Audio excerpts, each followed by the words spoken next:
ಔಡಲ ಎಲೆಯ ಆರೋಗ್ಯದ ಲಾಭಗಳನ್ನು ಕುರಿತಾಗಿ ಮಾಹಿತಿಗಳನ್ನು ನೋಡೋಣ. ಈ ಎಲೆಗಳಲ್ಲಿ ಆ್ಯಂಟಿ ಬ್ಯಾಕ್ಟೀರಿಯಲ್ ಆ್ಯಂಟಿ ಇನ್ಫ್ಲಮೇಟರಿ ಅಂಶಗಳನ್ನು ಕೂಡ ಅಂತಹ ಔಷಧಿ ಸತ್ವಗಳನ್ನು ಕೂಡ ನಾವು ಕಾಣ್ಬೋದು.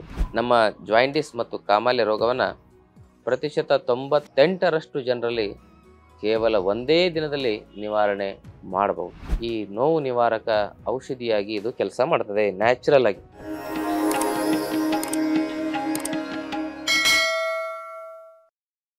ಓಂ ಶ್ರೀ ಗುರು ಬಸವಲಿಂಗಾಯ ನಮಃ. ಓಂ ನಮಃ ಶಿವಾಯ. ಸರ್ವರಿಗೂ ಭಕ್ತಿಯ ಶರಣಾರ್ಥಿ. ನಾನು ನಿಮ್ಮ ಯೋಗ ಗುರು ವೈದ್ಯ ಶ್ರೀ ಚನ್ನಬಸವಣ್ಣ, ಶ್ರೀಗಂಗಾ ಯೋಗ ನಿಸರ್ಗ ಚಿಕಿತ್ಸಾ ಹಾಗೂ ಆಯುರ್ವೇದ ಸಂಶೋಧನಾ ಕೇಂದ್ರ, ಆರೋಗ್ಯ ಮಹಾಮನೆ, ಬೆಂಗಳೂರು, ಹುಬ್ಬಳ್ಳಿ, ಧಾರವಾಡ ಹತ್ತಿರ, ಮುರುಕಟ್ಟೆ. ತಮ್ಮೆಲ್ಲರಿಗೂ ಆಯುರ್ವೇದ ಟಿಪ್ಸ್ ಇನ್ ಕನ್ನಡ ಯೂಟ್ಯೂಬ್ ಚಾನಲ್ಗೆ ಭಕ್ತಿಯ ಸ್ವಾಗತ.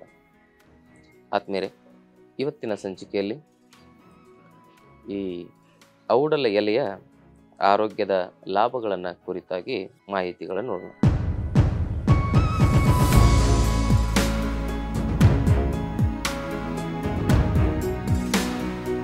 ಔಡಲ ಎಲೆ ಅಂತ ಹೇಳಿದ್ರೆ ನಮ್ಮ ದಕ್ಷಿಣ ಕರ್ನಾಟಕದ ಭಾಗದ ಜನರು ಇದನ್ನು ಹರಳೆಲೆ ಅಂತ ಕರೆಯೋದು ಉಂಟು.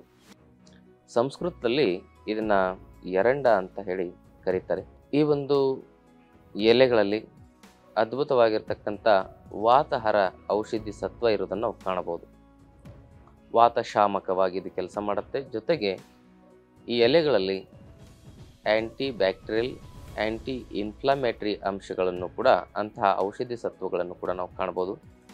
ಸ್ವಭಾವತಃ ಇದು ಉಷ್ಣ ಗುಣವನ್ನು ಹೊಂದಿರತಕ್ಕಂಥ ಒಂದು ಪದಾರ್ಥ.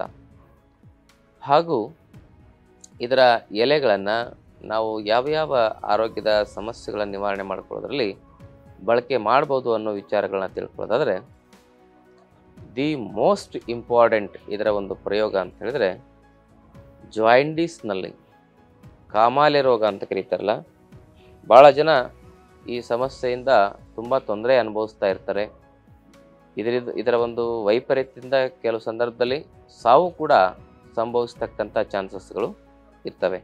ಅಂಥ ಭಯಾನಕವಾಗಿರ್ತಕ್ಕಂಥ ಈ ಜಾಯಿಂಡಿಸನ್ನು, ಕಾಮಾಲೆಯ ರೋಗವನ್ನು ನಾವು ಕೇವಲ ಒಂದೇ ಒಂದು ದಿನದಲ್ಲಿ ರಿವರ್ಸ್ ಮಾಡ್ಕೊಳ್ಬೋದು ಅಂತಕ್ಕಂಥ ವಿಚಾರಗಳನ್ನ ನೀವು ನಂಬಲೇಬೇಕಾಗ್ತದೆ.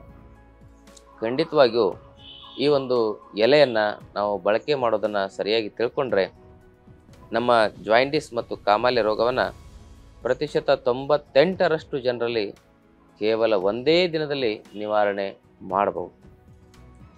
ಅದು ಹೇಗೆ ಪ್ರಯೋಗ ಮಾಡೋದು? ಈ ಒಂದು ಕಾಯಿಲೆ ಬಗ್ಗೆ ಎಷ್ಟೊಂದು ಭಯ ಬೆಳೆಸ್ಬಿಟ್ಟಿದ್ದಾರೆ. ಭಾಳ ತೊಂದರೆ ಇದೆ. ಕಣ್ಣೆಲ್ಲ ಹಳದಿಯಾಗಿದೆ, ಕೈ ಉಗುರೆಲ್ಲ ಹಳದಿಯಾಗಿದೆ, ಮೈ ಬಣ್ಣ ಎಲ್ಲ ಹಳದಿಯಾಗಿದೆ, ತುಂಬ ಜಾಯಿಂಡಿಸ್ ಜಾಸ್ತಿ ಆಗಿದೆ ಅಂತಕ್ಕಂಥ ಸಮಸ್ಯೆ ಉಳ್ಳವರು ಇದರ ಪ್ರಯೋಗ ಹೇಗೆ ಮಾಡೋದು ಅಂದರೆ, ಈ ಎಲೆಯನ್ನು ಚೆನ್ನಾಗಿ, ಚಿಗುರೆಲೆ ಇದ್ದರೆ ಒಳ್ಳೆಯದು, ಎಳೆ ಎಲೆ ಒಳ್ಳೆಯದು. ಇದರ ಎಲೆಗಳನ್ನು ಚೆನ್ನಾಗಿ ಜಜ್ಜಿ ರಸ ತೆಗಿಬೇಕು. ಆ ರಸ 100 ml ಇರಬೇಕು. ವಯಸ್ಕರಿದ್ದರೆ ಆ 100 ml ರಸವನ್ನು ಏನು ಮಾಡಬೇಕು? ಬೆಳಗ್ಗೆ ಖಾಲಿ ಹೊಟ್ಟೆಲಿ 6 ಗಂಟೆಗೆ ಕುಡಿಬೇಕು. ಬೆಳಗ್ಗೆ ಖಾಲಿ ಹೊಟ್ಟೆಲಿ 6 ಗಂಟೆಗೆ ಕುಡಿಬೇಕು. 6 ಗಂಟೆಗೆ ಕುಡಿದ್ರೆ 12 ಗಂಟೆವರೆಗೂ ಏನೂ ತಿನ್ನಬಾರ್ದು. ಮೋಷನ್ ಆಗ್ತಾ ಇರ್ತದೆ ಒಂದು 4-5 ಸರಿ. 12 ಗಂಟೆಗೆ ಸ್ವಲ್ಪ ನೀರು ಕುಡಿಬೇಕು ಮೊದಲು. ಆಮೇಲೆ ಒಂದು ಅರ್ಧ ಗಂಟೆ ಆದಮೇಲೆ ಏನು ಮಾಡಬೇಕು? ಈ ಅನ್ನ, ಬಿಸಿ ಬಿಸಿ ಅನ್ನ, ಅದರಲ್ಲಿ ಸ್ವಲ್ಪ ಹೆಸರುಬೇಳೆ ಮತ್ತು ಅಕ್ಕಿ ಹಾಕಿ, ಹೆಸರುಬೇಳೆ ಮತ್ತು ಅಕ್ಕಿ ಕಿಚಡಿ ಥರ ಮಾಡೋದು. ಅದರಲ್ಲಿ ಸ್ವಲ್ಪ ಪ್ರಮಾಣದಲ್ಲಿ ಉಪ್ಪು ಮಾತ್ರ ಬೆರೆಸ್ಬೇಕು. ಬೇರೆ ಯಾವ ಪದಾರ್ಥಗಳನ್ನು ಹಾಕೋಂಗಿಲ್ಲ. ಹೆಸರುಬೇಳೆ ಅಕ್ಕಿಯನ್ನು ಚೆನ್ನಾಗಿ ಕುದಿಸೋದ್ಮೇಲೆ ಸ್ವಲ್ಪ ಉಪ್ಪು ಹಾಕಬೇಕು. ಅದು ಸ್ಮೂತಾಗಿ ಚೆನ್ನಾಗಿ ಕುದಿಬೇಕು. ಅದು ಕಿಚಡಿ ಥರ ಆಗುತ್ತೆ. ಅದನ್ನೇ ತಿನ್ನಬೇಕು. ಮತ್ತು ಒಂದು ತಿಂಗಳುಗಳ ಕಾಲ ಹುಳಿ ಸೇವನೆ ಮಾಡೋಂಗಿಲ್ಲ, ಹಾಗೂ ಖಾರ ತಿನ್ನಂಗಿಲ್ಲ, ಮತ್ತು ಎಣ್ಣೆಯನ್ನು ಒಂದು 11 ದಿನ ಪೂರ್ತಿಯಾಗಿ ನಿಲ್ಲಿಸಬೇಕು. 11 ದಿನ ಆದಮೇಲೆ ಭಾಳ ಕಡಿಮೆ ಪ್ರಮಾಣದಲ್ಲಿ ಎಣ್ಣೆಯನ್ನು ಬಳಸೋದು. ಭಾಳ ಕಡಿಮೆ ಪ್ರಮಾಣ. ಎಣ್ಣೆ ಜಾಸ್ತಿ ಬಳಸಿದ್ರೆ ಮತ್ತೆ ಈ ಸಮಸ್ಯೆ ರಿವರ್ಸ್ ಆಗೋ ಚಾನ್ಸಸ್ ಇರ್ತದೆ. ಭಾಳ ಅಂದರೆ ಕಡಿಮೆ ಪ್ರಮಾಣ. ಇಲ್ಲಾಂದರೆ 1 ತಿಂಗಳು ಎಣ್ಣೆ ಇಲ್ಲದೆ ಇರತಕ್ಕಂಥ ಆಹಾರ ಸೇವನೆ ಮಾಡಿದರೆ ಒಳ್ಳೆಯದು. ಪಲ್ಯ, ಸಾಂಬಾರು ಇವೆಲ್ಲವನ್ನು ನೀವು ಹೇಗೆ ಮಾಡಬೇಕಂದ್ರೆ, ತರಕಾರಿ ಹೆಚ್ಚು ಹಾಕಿದರೆ ಅದರ ಮೇಲೇ ಸಾಸಿವೆ, ಜೀರಿಗೆ, ಕರಿಬೇವು, ಕೊತ್ತಂಬರಿ, ಅರಿಶಿನ ಪುಡಿ, ಉಪ್ಪು ಇವು ಪದಾರ್ಥಗಳನ್ನ ಹಾಕಿ ಕುದಿಸೋದು. ಹೀಗೆ ಪಲ್ಯ ಮತ್ತು ಸಾಂಬಾರುಗಳನ್ನು ನೀವು ಮಾಡ್ಬೋದು. ಕಿಚಡಿ ಮಾಡ್ಕೊಂಡು ಸೇವನೆ ಮಾಡ್ಬೋದು. ಹೀಗೆ 1 ತಿಂಗಳುಗಳ ಕಾಲ ಬರೀ ಉಪ್ಪು ಹಾಕಿರ್ತಕ್ಕಂಥ ಈ ಒಂದು ಪದಾರ್ಥವನ್ನು, ಆಹಾರವನ್ನು ನೀವು ಸೇವನೆ ಮಾಡಿದ್ರೆ ನಿಮ್ಮಲ್ಲಿ ಅದ್ಭುತವಾಗಿರ್ತಕ್ಕಂಥ ಪರಿವರ್ತನೆಗಳಾಗ್ತವೆ. 11 ದಿನ ಹೆಸರುಬೇಳೆ, ಅಕ್ಕಿ, ಸ್ವಲ್ಪ ಉಪ್ಪು ಹಾಕಿರೋ ಕಿಚಡಿ, ಅದಾದಮೇಲೆ ಸ್ವಲ್ಪ ಸಾಸಿವೆ, ಜೀರಿಗೆ, ಕರಿಬೇವು, ಕೊತ್ತಂಬರಿ ಸೊಪ್ಪು ಈ ಥರದ ಪದಾರ್ಥಗಳನ್ನು ಬಳಸ್ಬೋದು. ಹೀಗೆ ಮಾಡಿದ್ದೇ ಆದಲ್ಲಿ ನಿಮ್ಮಲ್ಲಿ ಅದ್ಭುತವಾಗಿರ್ತಕ್ಕಂಥ ಪರಿವರ್ತನೆಗಳನ್ನು ಕಾಣ್ಬೋದು. ನೀವು ಜಾಯಿಂಡೀಸ್ ಪರೀಕ್ಷೆ ಮಾಡಿಸಿ ಹೋಗಿ, ಅಲ್ಲಿ ನಿಮ್ಮ ಬಿಲಿರುಬಿನ್ ಅಂಶ ಎಲ್ಲವೂ ಕೂಡ, ಕೆಲವೊಮ್ಮೆ SGPT, SGOT ತುಂಬ ಅಗ್ರೆಸಿವ್ ಆಗಿ ಜಾಸ್ತಿ ಆಗಿರುತ್ತೆ. ಇವೆಲ್ಲವುಗಳು ಕೂಡ ಸಹಜ ಸ್ಥಿತಿಗೆ ಬರ್ತಕ್ಕಂಥ ಒಂದು ಅಂಶಗಳನ್ನು ನೀವು ಕಾಣ್ಬೋದು. ಅಷ್ಟು ಅದ್ಭುತವಾಗಿ ಇದು ಕೆಲಸ ಮಾಡ್ತದೆ ಇದ್ರ ಎಲೆ. ಇದನ್ನು ಆ ಜಾಯಿಂಡೀಸ್ ಇರೋರು ತಿಂಗಳಿಗೆ ಒಂದು ಸರಿ 1-2-3 ತಿಂಗಳು ಪ್ರಯೋಗ ಮಾಡ್ಬೋದು. ಈ ಥರ ಮಾಡೋದ್ರಿಂದ ಅದ್ಭುತವಾಗಿ ಇದರ ಲಾಭವನ್ನು ಪಡ್ಕೊಳ್ಬೋದು. ಮಕ್ಕಳು ಮತ್ತು ವೃದ್ಧರಲ್ಲಿ ಈ ಪ್ರಯೋಗವನ್ನು ವೈದ್ಯರ ಸಲಹೆಗನುಸಾರವಾಗಿ ಮಾಡಬೇಕು. ತಾರುಣ್ಯ ಇರತಕ್ಕಂಥವ್ರು, ಯೌವನಾವಸ್ಥೆ ಇರತಕ್ಕಂಥವ್ರು, 15 ವರ್ಷದ ಮೇಲೆ 50 ವರ್ಷದ ಒಳಗಿರ್ತಕ್ಕಂಥವ್ರು ಇದನ್ನು ಮಾಡ್ಬೋದು. ಆಮೇಲೆ ಶುಗರು ಮತ್ತು ಹೈ BP ಇರ್ತಕ್ಕಂಥವ್ರು ಅವರು ಕೂಡ ವೈದ್ಯರ ಸಲಹೆಗೆ ಅನುಸಾರವಾಗಿ ಈ ಪ್ರಯೋಗ ಮಾಡ್ಬೋದು. ಗರ್ಭಿಣಿ ಸ್ತ್ರೀಯರು, ಕಿಡ್ನಿ ಸಮಸ್ಯೆ ಇರ್ತಕ್ಕಂಥವ್ರು ಇದನ್ನು ಬಳಸುವ ಹಾಗೆ ಇಲ್ಲ. ಸ್ತನಪಾನ ಮಾಡಿಸ್ತಕ್ಕಂಥ ಹೆಣ್ಮಕ್ಳು ಕೂಡ ಇದನ್ನು ಬಳಸುವ ಹಾಗೆ ಇಲ್ಲ. ಈ ರಸವನ್ನು ಹೊಟ್ಟೆಯಲ್ಲಿ ಸೇವನೆ ಮಾಡಿದ್ರೆ ಏನಾಗ್ತದೆ, ತೊಂದರೆ ಆಗುವ ಚಾನ್ಸಸ್ಗಳು ಇರ್ತವೆ. ಆಮೇಲೆ ಉಳಿದಂತೆ ಎಲ್ಲರೂ ಇದನ್ನು ಬಳಕೆ ಮಾಡಿ ಆ ಜಾಯಿಂಡೀಸಿಂದ ಹೊರಗೆ ಬರ್ಬೋದು. ಇದರ ಜೊತೆಗೆ ಮತ್ತೆ ಇದರ ಪ್ರಯೋಗವನ್ನು ಹಲವಾರು ಆರೋಗ್ಯದ ಸಮಸ್ಯೆಗಳೆಲ್ಲ ಮಾಡ್ಬೋದು. ಹೇಗೆಂದರೆ, ಇದರ ಎಲೆಯನ್ನು ನುಣ್ಣಗೆ ಅರೆದು ಪೇಸ್ಟ್ ಮಾಡಿ, ಹರಳೆಲೆಯನ್ನು ಅದೇ ಹರಳೆಣ್ಣೆಯಲ್ಲಿ ಬೇಯಿಸೋದು. ಆ ಪೇಸ್ಟನ್ನು ಚೆನ್ನಾಗಿ ಬೇಯಿಸಿ ಅದರಲ್ಲಿ ಸ್ವಲ್ಪ ಬೆಳ್ಳುಳ್ಳಿ ಪೇಸ್ಟನ್ನು ಸೇರಿಸಿ ಬೇಯಿಸಿದ ಮೇಲೆ ಆ ಒಂದು ಪೇಸ್ಟನ್ನು ನಾವು ಎಲ್ಲಿ ನೋವಿರ್ತದೆ, ಮೊಣಕಾಲು ನೋವು, ಹಿಂಬಡಿ ನೋವು, ಕೈ ನೋವು, ಕೈ ಬೆರಳು ನೋವು, ಕಾಲು ಬೆರಳು ನೋವು, ಕುತ್ತಿಗೆ ನೋವು, ಸೊಂಟ ನೋವು, ಶರೀರದ ಯಾವುದೇ ಭಾಗದಲ್ಲಿ ನೋವಿದ್ರೂ ಕೂಡ ಆ ಒಂದು ಪೇಸ್ಟನ್ನು ಬಿಸಿ ಬಿಸಿಯಾಗಿ ಪಟ್ಟು ಹಾಕಿ ಅದರ ಮೇಲೆ ಒಂದು ಹರಳೆಲೆಯನ್ನು ಇಟ್ಟು ಬಟ್ಟೆಯನ್ನು ಸುತ್ತೋದು.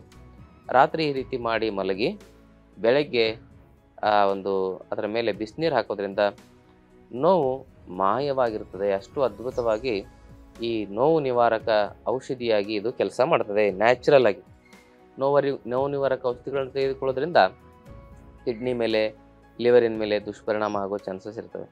ಆದರೆ ಇದರ ಪ್ರಯೋಗ ಮಾಡಿದ್ರೆ ಯಾವುದೇ ಅಡ್ಡ ಪರಿಣಾಮಗಳಿಲ್ಲದೆ ನಮ್ಮ ಕೀಲುಗಳ ನೋವುಗಳನ್ನು ನಾವು ಸರಿಪಡಿಸ್ಕೊಳ್ಬೋದು. ಹಾಗೆಯೇ ಆದಮೇಲೆ ಇದರ ಒಂದು ಎಲೆಗಳನ್ನು ನಾವು ನುಣ್ಣಗೆ ಅರೆದು ಅದನ್ನು ಮೈಗೆಲ್ಲ ಲೇಪಿಸಿ ಆಮೇಲೆ 1 ತಾಸಿನ ನಂತರ ಸ್ನಾನ ಮಾಡೋದ್ರಿಂದ ಏನಾಗುತ್ತೆ ಅಂದರೆ, ಸುಸ್ತು, ನಿಶಕ್ತಿ, ಮೈಕೈ ಕಂಪ್ಲೀಟಾಗಿ ಮೈಕೈ ನೋವು ಇವೆಲ್ಲವುಗಳು ಕೂಡ ಕಡಿಮೆ ಆಗ್ತವೆ. ಹೀಗೆ ಇದರ ಪ್ರಯೋಗನ ಸರಿಯಾದ ಕ್ರಮದಲ್ಲಿ ಮಾಡೋದು ಬಹಳ ಮುಖ್ಯ. ಹಾಗೆಯೇ ಈ ಒಂದು ಪ್ರಯೋಗವನ್ನು ಇನ್ನೂ ವಿಶೇಷವಾಗಿ ಮಾಡೋದಾದರೆ, ಹರಳೆಲೆಯನ್ನು ಚೆನ್ನಾಗಿ ಪೇಸ್ಟ್ ಮಾಡಿ ಆ ಒಂದು ಪೇಸ್ಟನ್ನು ನೀವು ತಲೆ ಕೂದಲಿಗೆ ಅಪ್ಲೈ ಮಾಡ್ಕೋಬೇಕು. ಸ್ವಲ್ಪ ಅದರಲ್ಲಿ ಈರುಳ್ಳಿ ರಸವನ್ನು ಕೂಡ ಸೇರಿಸ್ಕೋಬೇಕು ಸಮ ಪ್ರಮಾಣದಲ್ಲಿ. ಇದರ ಒಂದು ಎಲೆ ರಸ ಮತ್ತು ಈರುಳ್ಳಿ ರಸ, ಪೇಸ್ಟ್ಗಿಂತ ರಸ ಎರಡನ್ನೂ ಸಮ ಪ್ರಮಾಣದಲ್ಲಿ ಸೇರಿಸಿ ತಲೆಗೆ ಹಚ್ಚಿ ನೀವು 1 ಗಂಟೆ ಅಥವಾ ಅರ್ಧ ಗಂಟೆಯಲ್ಲಿ ತಲೆ ಸ್ನಾನ ಮಾಡೋದ್ರಿಂದ ತಲೆ ಹೊಟ್ಟಿನ ಸಮಸ್ಯೆಯಿಂದ, ಕೂದಲುದುರ ಸಮಸ್ಯೆಯಿಂದ ಹೊರಗಡೆ ಬರ್ಬೋದು. ಹೀಗೆ ಇದರ ಎಲೆಯ ಪ್ರಯೋಗವನ್ನು ತಾವು ಸರಿಯಾದ ಕ್ರಮದಲ್ಲಿ, ವಿಧಿವಿಧಾನದಲ್ಲಿ ಮಾಡೋದು ಬಹಳ ಯೋಗ್ಯ. ಮತ್ತು ಇದರ ಎಣ್ಣೆಯನ್ನು ಕೂಡ ನಾವು ಸೇವನೆ ಮಾಡೋದ್ರಿಂದ ನಮ್ಮಲ್ಲಿ ಏನಾಗುತ್ತೆ ಅಂತ ಹೇಳಿದರೆ, ಈ ಕಾನ್ಸ್ಟಿಪೇಷನ್ ಸಮಸ್ಯೆ, ಸರ್ವ ರೋಗಗಳಿಗೂ ಮಲಬದ್ಧತೆನೇ ಮೂಲ ಕಾರಣ ಆಗಿರೋದ್ರಿಂದ ಹರಳೆಣ್ಣೆಯನ್ನು ನಾವು ಅದರ ಬೀಜದಿಂದ ಎಣ್ಣೆ ತೆಗಿತಾರೆ. ಆ ಎಣ್ಣೆಯನ್ನು 10ರಿಂದ 20 ml ಬಿಸಿನೀರಿನಲ್ಲಿ ಬೆಳಗ್ಗೆ ಖಾಲಿ ಹೊಟ್ಟೆಯಲ್ಲಿ ಅಥವಾ ರಾತ್ರಿ ಆಹಾರದ ನಂತರ ಸೇವನೆ ಮಾಡಿದರೆ ಮಲಬದ್ಧತೆಯ ಸಮಸ್ಯೆಗೆ 3 ತಿಂಗಳಲ್ಲಿ ತಾವು ಶಾಶ್ವತವಾದ ಪರಿಹಾರವನ್ನು ಕಂಡುಕೊಳ್ಬೋದು. 3 ತಿಂಗಳು ಸತತ ಬಳಸ್ಬೋದು. ಆಮೇಲೆ ಇದರ ಒಂದು ಎಣ್ಣೆ ತಲೆ ಕೂದಲಿಗೆ ಬಹಳ ಒಳ್ಳೆಯದು. ತಲೆ ಕೂದಲು ಉದುರ್ತಕ್ಕಂಥದ್ದು, ಹೊಟ್ಟಾಗ್ತಕ್ಕಂಥದ್ದು ಎಲ್ಲ ಸಮಸ್ಯೆಗಳಿಗೆ ಎಣ್ಣೆಯನ್ನು ತಾವು ಪ್ರಯೋಗ ಮಾಡೋದ್ರಿಂದ ಕಂಪ್ಲೀಟಾಗಿ ತಲೆ ಕೂದಲು ಉದುರೋದು, ಹೊಟ್ಟಾಗೋದು ಕಡಿಮೆ ಆಗ್ತದೆ. ಇಷ್ಟೆಲ್ಲ ಲಾಭದಾಯಕವಾಗಿರ್ತಕ್ಕಂಥ ಈ ಹರಳೆಣ್ಣೆ ಅಥವಾ ಹರಳೆಲೆಯನ್ನು ತಾವು ಸರಿಯಾದ ಕ್ರಮದಲ್ಲಿ ಉಪಯೋಗ ಮಾಡೋದನ್ನು ಕಲಿತು ಇದರ ಪ್ರಯೋಜನಗಳನ್ನು ಪಡ್ಕೊಳ್ಳಿ ಅಂತಕ್ಕಂಥ ಮಾತನ್ನು ಹೇಳ್ತಾ, ಆದ್ಮೇಲೆ ಈ ಮಾಹಿತಿ ಇಷ್ಟ ಆದರೆ ತಮ್ಮ ಬಂಧು ಮಿತ್ರರೊಂದಿಗೆ ಶೇರ್ ಮಾಡ್ಕೊಳ್ಳಿ. ಜೊತೆಗೆ ತಾವಿನ್ನೂ ಚಾನಲ್ ಸಬ್ಸ್ಕ್ರೈಬ್ ಮಾಡ್ಕೊಂಡಿಲ್ಲ ಅಂದರೆ ದಯವಿಟ್ಟು ಸಬ್ಸ್ಕ್ರೈಬ್ ಮಾಡ್ಕೊಳ್ಳಿ. ನಮ್ಮ ಆಶ್ರಮದಲ್ಲಿ 5 ದಿನದ ಆರೋಗ್ಯದ ಶಿಬಿರ ಪ್ರತಿ ತಿಂಗಳು ಏರ್ಪಡಿಸಿದ್ದೇವೆ. ಆ ಶಿಬಿರಕ್ಕೆ ಆಸಕ್ತಿ ಇದ್ದರೆ ಭಾಗವಹಿಸಿ. ತಮ್ಮೆಲ್ಲರಿಗೂ ಶರಣಾರ್ಥಿ.